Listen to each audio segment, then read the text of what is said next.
Chapter 38. Had it really been a farewell, or more a see you later, ma belle? No, he couldn't fool himself, not for long. The hurt in her eyes had been so strong.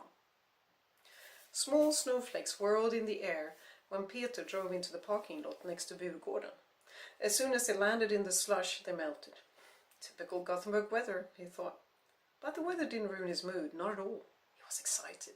The trip to the French Alps, where he had been photographed going down the slopes dressed in the exclusive and functional clothes the company claimed to sell, had gone well. The time away had given him a new perspective on his time with Jenny. Jenny. He had missed her.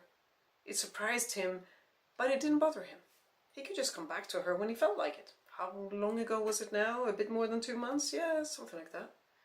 He wondered how she would react. She used to love it when he showed up unexpectedly. After he turned off the engine, he stayed in the car for a moment. There was no point in fooling himself. The last time he had left had been different. It had been a farewell. He knew it, and he knew she knew. How she would react this time, he didn't know. He could only hope that she would look at him with her green eyes opened wide, and that she would smile happily at him. That is what he hoped with all his heart. He got out of the car, locked it, and looked up at Göteborgsposten. He had heard there would be a Christmas party. In that case, Jenny and Little Band would be there. He could feel it. She was here. He walked through the light snowfall towards one of the yellow brick buildings. A group of people gathered outside an open door. As he got closer, he saw Kevan's back. A smile spread on Peter's face as he continued strolling towards them. If Kevan was here, Jenny was here. Kevan had his arm around a girl Peter perceived as familiar. She was small and blonde. Her hair reached her shoulders, and she wore the same type of jacket Jenny had. It was not until Kevan turned towards the girl and kissed her that Peter saw who she was. He stopped short. For the first time in his life, he was stunned. It was Jenny. She had cut her wonderful hair, the hair that had made her look like his little fairy. When the shock subsided, the resentment rose inside of him. 2 months! He had been away for 2 months, and now she was Kevan's girlfriend? I should have known. It had always been Kevan and her.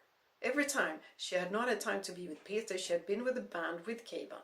Now, just a few weeks after he had left, she was kissing Kevan as if they had been a couple forever. Suddenly he felt sick. He was about to lose control, about to go over there, greet Jenny casually, and then punch Kevan in the face. Peter had never been in a fight. He could talk himself out of any situation. This time was different. He had to summon all of his self-control not to resort to physical violence. He mastered his overwhelming, surprising feelings, took a deep breath, and turned around. With long, brisk steps, he returned to his car. She could go to hell. The fucking bitch could go to hell. Jenny shivered. It was chilly outside the party place. Kevan's around her shoulders was not enough to keep her warm. The party had been okay. She hadn't enjoyed herself, but at least she had managed not to cry. She felt as if someone was watching. Just when she was about to turn around, Kevan leaned forward to kiss her. It still felt weird to be kissed by her friend. Despite his assurance that he really loved her, despite that they already had had sex, he still felt like her friend. It was reassuring, it was nice. Kevan would never hurt her. He simply could not. It was against his very nature. When his lips let go of hers, she smiled at him. Kevan knew that it was not love he saw in her eyes, only trust and gratitude. That hurt, but he was willing to wait. Sooner or later she would look at him the same way he had seen her look at Peter.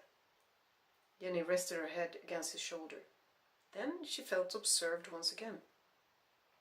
She turned her head and looked through the increasingly heavy snowfall. No one was watching her. However, she saw, as so many times before, a tall guy walking in Peter's slender, soft way. He moved very much like Peter, so much that her eyes were clouded with tears, and she got angry with herself for continuing to hope, for continuing to fool herself. To hide her tears from Kevan, she buried her face in his jacket. While Peter was driving away, Kevan looked at Jenny's head, pressed hard against his jacket. He understood she was having a hard time again, and held her even harder. He would take care of her. He would make her forget that Peter, the way he had apparently forgotten her.